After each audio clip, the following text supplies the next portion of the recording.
Hello, I am Nitish, आपका maths teacher.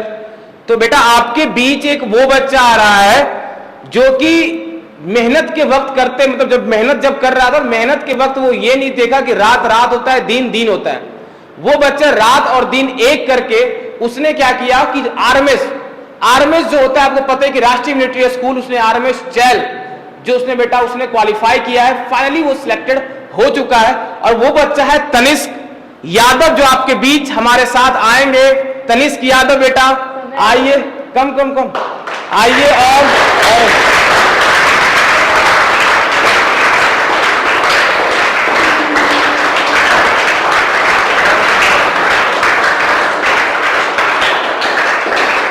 तो ये वो बच्चा है, सुनो बेटे, ये sit down please, sit down.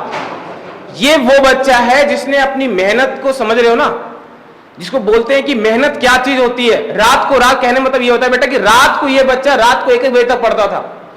ये किसी से कोई मतलब नहीं है इसका। ये क्या करता था, खुद में सिस्टम, खुद में मग्न रहता था, पढ़ने का तरीका इसका खुद का अलग ही सिस्टम था इसका पढ़ने का। रात को 1 बजे तक पढ़ता था, पढ़ने के बाद ये सोता था, बच्चा सुबह 6 बजे उठ जाता था।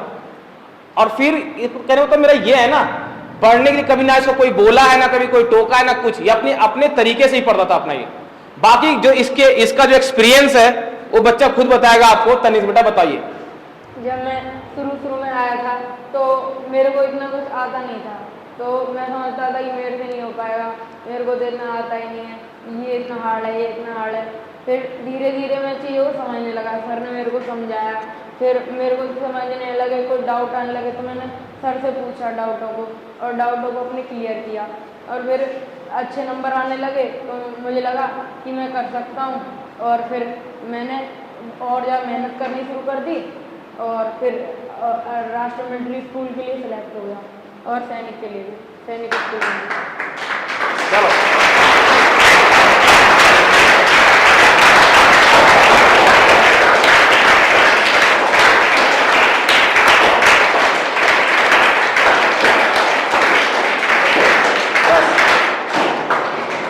ये बेटा आरएमएस चैल के लिए सिलेक्ट हुआ है बच्चा, ये जो कि हिमाचल प्रदेश में है, और सैनिक स्कूल में भी सिलेक्ट हो चुका है ना। सैनिक कहाँ मिला बेटा? सैनिक स्कूल चित्तौड़गढ़। सैनिक स्कूल चित्तौड़गढ़ में इस बच्चे को मिल चुका है। लेकिन बेटा कौन सा आप ज्वाइन करेंगे? राष्ट्रीय मिलिट्री स्कूल चैल। राष्ट्रीय मिलिट्री स्कूल चैल ज्वाइन करेगा, क्योंकि इसका फोकस ही उसका बचपन, मतलब कि स्टार्टिंग में बेटा इसने फोकस अपना एम बना रखा था कि मुझे तो आरएमएस में ही जाना है। इसका एक ही टारगेट था, आरएमएस राष्ट्रीय मिलिट्री स्कूल, और इस बच्चे ने अचीव किया। तो ये बच्चा आपके सामने जो आया है ना, तो आपको क्या लगता है? ये बेटा आपके सामने एक मोटिवेशन है। आज ये बच्चा यहां पे है तो कल आपकी बारी यहां पे है, समझ रहे हो? कल आपकी बारी होगी। ये बच्चा भी एक दिन था जो बैठ के पढ़ता था, इसके साथ भी एक बच्चा आया था, इसको भी मोटिवेशन मिली थी, है ना बेटा? कौन सा बच्चा आया था आपके सामने जब आप पढ़ते थे यहाँ पे? मानिक चौधरी आया था मेरे। मानिक चौधरी, जो कि बच्चा हमारे यहाँ एकेडमी से ही पढ़ के निकला है। मानिक चौधरी है ना, जो आरएमएस में पढ़ रहा है फिलहाल, अजमेर राष्ट्रीय मिलिट्री स्कूल अजमेर में पढ़ रहा है। ठीक है बेटा, तो आपके लिए भी एक मोटिवेशन है। आप भी मोटिवेट होइए, तरीके से अपना मेहनत कीजिए। और जो आरएमएस, काफी बच्चों का आरएमएस में सुन रहा हूं, काफी बच्चे आरएमएस में चाहते हैं। कोई बच्चा सैनिक को छोड़कर आरएमएस के लिए ही आया है, तो आरएमएस बेटा यूं ही नहीं निकलेगा। मेहनत तो करनी पड़ेगी आपको, मेहनत तो करनी पड़ेगी। दैट्स इट, है ना बेटा? और कुछ बोलना चाहेंगे इनको? यस सर, सब मेहनत करो और सब सिलेक्टेड हो आरएमएस के लिए। बेस्ट ऑफ लक बेटे, थैंक यू सो मच।